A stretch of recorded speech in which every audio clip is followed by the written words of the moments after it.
Pengenalan. Agama merupakan satu bentuk kepercayaan kepada Tuhan serta kekuasaan Tuhan tersebut. Seseorang yang beragama menerima ajaran, mematuhi perintah Tuhan, mentaati ajaran agama, melaksanakan ibadat yang dituntut dan meninggalkan larangan oleh agamanya. Agama berkait rapat dengan adat resam dan budaya sesebuah masyarakat. Setiap agama memiliki nilai murni yang memandu kehidupan masyarakat sehingga perpaduan dapat dinikmati dan keharmonian negara dikekalkan. Agama di Malaysia. Situasi di Malaysia yang mempunyai masyarakat berbilang kaum, semestinya mereka menganuti pelbagai agama dan kepercayaan mengikut kefahaman masing-masing. Sikap tolak ansur dan saling memahami membolehkan setiap agama dan kepercayaan itu dianuti dengan harmoni di negara ini. Islam. Agama Islam diwahyukan oleh Allah Subhanahu Wa Taala kepada Nabi Muhammad sallallahu alaihi wasallam pada 6 Ogos 610 Masihi. Bermula pada abad ke-7 Masihi tersebut, agama Islam disebarkan di tanah Arab sehinggalah ke sebelah abad ke-12 Masihi. Peranan mubalik, perdagangan dan perkahwinan. Batu bersurat Terengganu yang bertarikh 702 Hijrah 1303 Masihi ditemui di Kuala Berang, Terengganu. Ajaran ini telah terserah luas di tanah Melayu pada abad ke-14 tersebut. Islam menjadi agama rasmi Kesultanan Melaka. Ramai ulama dari tanah Arab dan India yang dijemput untuk mengembangkan ajaran ini dan Istana Melaka menjadi pusat pendidikan agama Islam pada ketika itu. Agama Islam terus tersebar luas pada abad-abad yang berikutnya.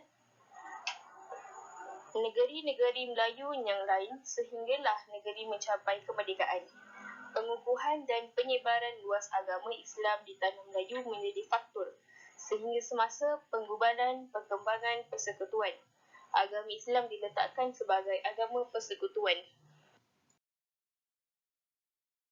Agama Islam berkonsepkan kepercayaan kepada Tuhan yang satu, iaitu Allah yang Esa, dan Nabi Muhammad SAW sebagai pesuruh Allah dan Rasul yang terakhir. Islam juga mempunyai rukun. Rukun menurut ajaran Islam merupakan hal yang utama dan tidak boleh ditinggalkan. Rukun Islam yang pertama, pengakuan syahadah iaitu tiada Tuhan yang disembah melainkan Allah Subhanahu Wa Taala dan Nabi Muhammad itu pesuruh Allah. Dan yang kedua, menunaikan solat 5 waktu sehari semalam. Dan yang ketiga, berpuasa pada bulan Ramadan, iaitu menahan diri daripada lapar dan dahaga. Dan yang keempat, membayar zakat ke atas setiap orang Islam yang memenuhi segala syarat-syarat wajib. Dan yang kelima, mengerjakan haji di Mekah. Seterusnya, rukun iman, kepercayaan orang Islam. Yang pertama, percaya kepada Allah Subhanahu Wa Taala, dan yang kedua, percaya kepada Rasul dan Nabi, dan yang ketiga, percaya kepada malaikat, dan yang keempat, percaya kepada kitab, dan yang kelima, percaya kepada hari kiamat, dan yang keenam, percaya kepada qada dan qadar. Agama Islam menekankan umatnya memelihara 3 bentuk hubungan, iaitu yang pertama, hubungan manusia dengan Allah Subhanahu Wa Taala, dan yang kedua, hubungan manusia dengan manusia yang lain, dan yang ketiga, hubungan manusia dengan alam. Islam ialah agama yang paling meluas dianuti di Malaysia dengan memperlihatkan peningkatan perkadaran daripada 58.6% pada tahun 1991 kepada 60.4% pada tahun 2000 dan seterusnya meningkat pada tahun 2010 pada kadar 61.3%.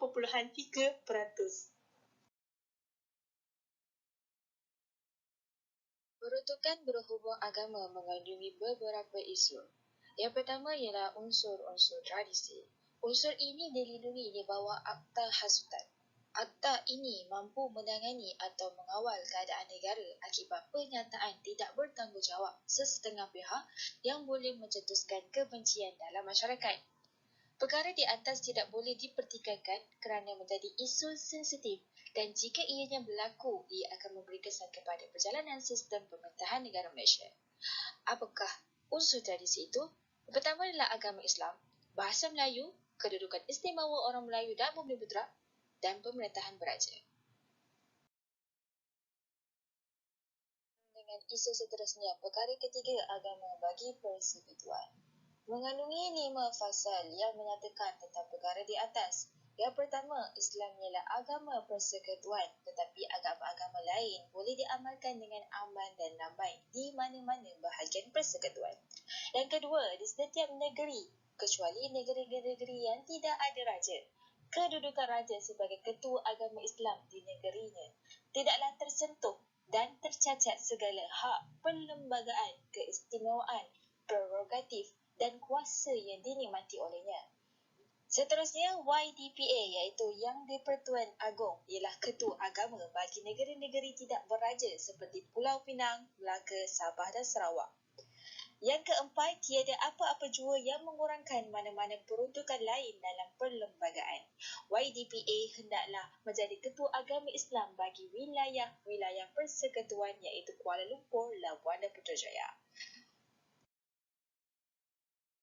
Apakah yang tergandung dalam perkara ketiga ini? Pertama ialah Islam ialah agama persekutuan. Yang kedua, agama lain boleh diamalkan dengan aman. Yang ketiga, Sultan merupakan ketua agama di setiap negeri yang di-Pertuan Agong ialah ketua agama bagi negeri yang tiada raja. Perkara 11, kebebasan beragama. Peruntukan di bawah perkara 11 dalam perlembagaan persekutuan mengandungi setiap orang berhak untuk mengganuti agamanya dan mengamalkannya tertakluk kepada perkara 11-4.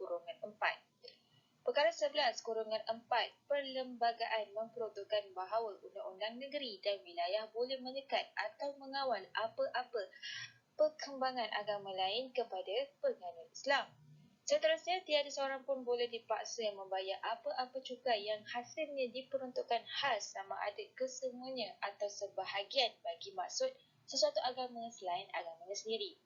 Yang terakhir, setiap kumpulan agama berhak untuk menguruskan hal ehwal agama mereka sendiri, menubuh dan menyelenggara institusi mengikut undang-undang berikut. Yang pertama ialah menguruskan hal ehwal agamanya sendiri. Kedua, menumbuhkan dan menegarakan institusi-institusi bagi maksud agama dan khairat. Memperolehi dan mempunyai harta serta memegang dan mentadbirkannya mengikut undang-undang. 11 itu ialah semua agama bebas diamalkan dengan aman. Agama lain tidak boleh dikembangkan kepada pegangan agama Islam.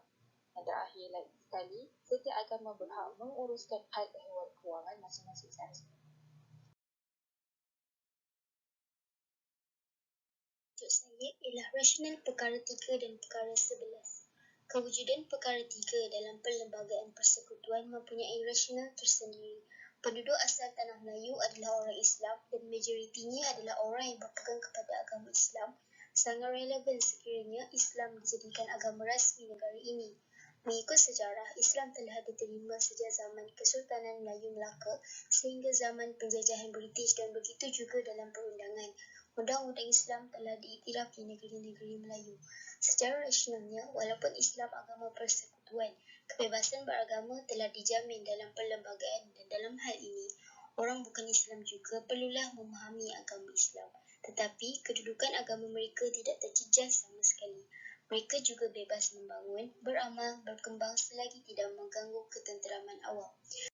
Seterusnya, walaupun perlembagaan memberi izin untuk kebebasan agama dan setiap agama bebas mengembangkan ajaran mereka, tetapi ia tidak boleh terpakai oleh orang Islam.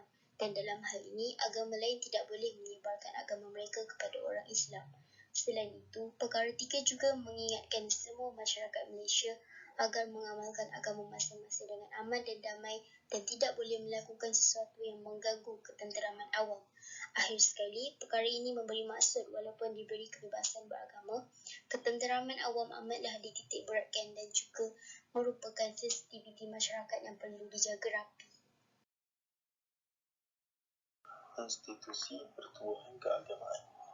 Sikap saling bekerjasama penduduk negara ini sama ada berlainan agama direalisasikan melalui agama, direalisasikan melalui institusi dan pertubuhan tertentu. Oleh itu, sebarang aktiviti dapat dijalankan mengikut saluran yang betul dan tidak sehingga mencetuskan ketidakselesaan pihak yang lain. Agama Islam. Jabatan agama Islam di setiap negeri memainkan peranan penting sebagai pentadbir hal ehwal keagamaan. Jabatan ini berfungsi mengendali, memantau dan memperkasa sebarang aktiviti di dalam negeri yang berkaitan agama Islam. Pemahaman tentang hukum syarak pula adalah di bawah tanggungjawab mufti dan jabatan masing-masing di setiap negeri. Oleh itu, ibadat bagi penganut Islam ialah masjid, surau dan musola. Terusnya agama Buddha. Penganut agama Buddha bersatu melalui Persatuan Buddha Malaysia yang menjadi penaung kepada persatuan negeri atau daerah negeri, penaung rumah ibadat mereka. Persatuan ini ditubuhkan pada tahun 1959 dengan objektifnya untuk menggalakkan perpaduan, persahabatan dan kebajikan sosial dalam kalangan masyarakat Buddha di Malaysia. Selain itu, terdapat pertubuhan lain seperti Buddhis Mahavihara, Persatuan Buddha Muda Malaysia dan Majlis Sangha Malaysia. Oleh itu, rumah ibadat bagi penganut Buddha ialah toko atau puan. Penganut agama Hindu turut mempunyai beberapa pertubuhan untuk mewakili mereka. Antara pertubuhan yang diiktiraf ialah Malaysia Hindu Sangam yang menjadi penaung kepada sebahagian besar persatuan Hindu dan kuil Hindu di Malaysia. Untuk rumah ibadat penganut Hindu dipanggil kuil. Kuil Hindu yang terbesar dan termasyhur di Malaysia ialah Kuil Murugan Sri Subramaniar Swami di Batu Cave, Selangor. Di hadapan kuil ini dibina patung dewa Murugan yang berketinggian 42.7 meter.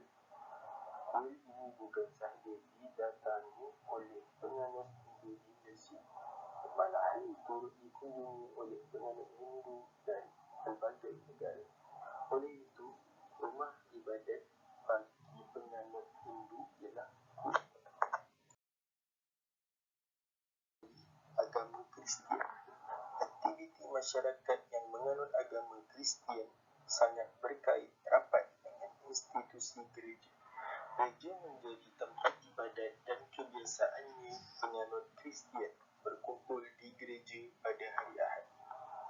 Pada hari tersebut, beberapa aktiviti dilaksanakan seperti bermeditasi, nyanyian, bacaan Bible atau khutbah. Ketua agama ini dikenali sebagai padri. Untuk memandangkan penganut Kristian di Malaysia mempunyai dua aliran yang berbeza, iaitu Roman Katolik dan Protestan. Setiap aliran mempunyai gereja dan aktiviti masing-masing. Oleh itu, rumah ibadat bagi penganut Kristian ialah gereja. Perayaan bagi penganut Islam, antaranya yang pertama, bulan Ramadan. Bulan Ramadan merupakan bulan ke-9 dalam tahun Hijrah yang menuntut umat Islam supaya berpuasa selama sebulan. Pada tahun bulan Ramadan, umat Islam dididik untuk mengawal nafsu seperti tidak boleh makan atau minum pada siang hari dan tidak boleh melakukan segala perbuatan yang boleh membatalkan puasa. Puasa diwajibkan ke atas umat Islam bagi tujuan mendidik jiwa manusia agar sabar dan memahami kesusahan orang lain juga. Puasa juga dapat merehatkan perut manusia dan ini akan memberikan kesan yang baik kepada kesihatan badan seseorang. Dalam bulan Ramadan akan ada satu malam yang dinamakan Lailatul Qadar, yang mana semua umat Islam perlu merebut pahala atau ganjaran yang diberikan oleh Allah SWT pada malam tersebut. Sebagai contoh, memperbanyakkan solat sunat. Kedua, Aidilfitri. Hari Raya Aidilfitri diraihkan setahun sekali dalam bulan Syawal mengikut kalender Islam sebagai hari kemenangan dan hari kegembiraan setelah umat Islam berpuasa selama sebulan pada bulan Ramadan. Umat Islam akan menunaikan solat sunat Aidilfitri, seterusnya saling mengunjungi sesama jiran tetangga, sanak saudara dan kenalan yang lain sambil bermaaf-maafan. Sambutan hari raya ini dimeriahkan dengan pelbagai cuaca istimewa yang disediakan untuk menjamu selera.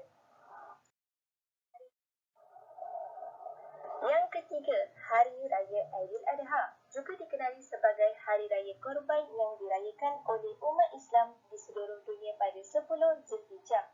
Pada hari raya tersebut, umat Islam melakukan solat sunat Aidiladha dan berkorban binatang ternakan mereka sebagai mengenang keyakinan Nabi Ibrahim AS yang teguh kepada Allah SWT.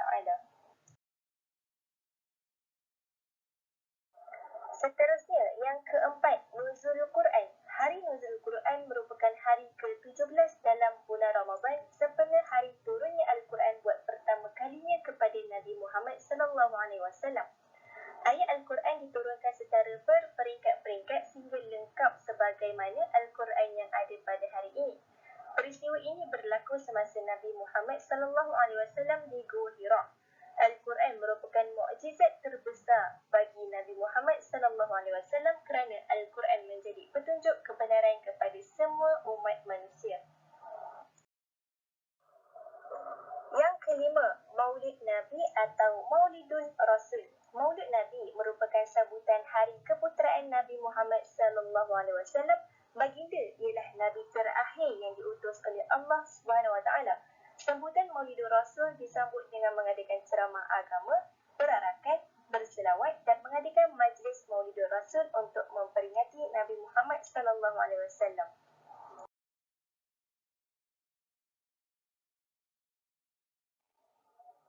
Yang keenam, Awal Muharram.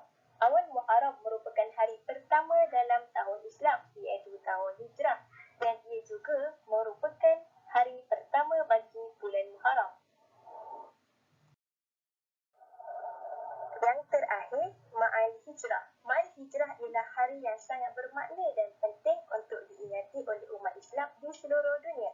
Hari tersebut merupakan hari peristiwa penting yang tercatat dalam kalender Islam yang mengisahkan Nabi Muhammad SAW telah berhijrah dari kota Mekah ke kota Madinah pada tahun 622 Masih. Pengajaran daripada peristiwa ini, umat Islam digalakkan agar berubah daripada sifat yang tidak baik atau kurang baik kepada yang lebih baik untuk agama, diri dan masyarakat. Jadi, hijrah di sini bermaksud membawa perubahan dalam hidup ke arah yang lebih baik. Kesimpulannya, perjalanan dan pengalaman sejarah yang panjang telah membentuk Malaysia sebagai sebuah negara yang mempunyai masyarakat berbilang kaum dengan agama dan budaya yang tersendiri. Setiap individu dalam masyarakat menganut agama yang diyakini masing-masing sebagai panduan hidup di samping membentuk sesiah diri yang cemerlang dengan nilai murni. Justeru, keharmonian dan perpaduan negara dapat direalisasikan walaupun masyarakatnya memiliki pegangan agama yang berbeza-beza. Amalan beragama di samping perayaan yang disambut oleh setiap kaum menjadi identiti negara yang unik dan wajar dipelihara. Sikap saling menghormati dan bertolak ansur terhadap kepercayaan setiap masyarakat ialah kunci utama kesejahteraan negara ini.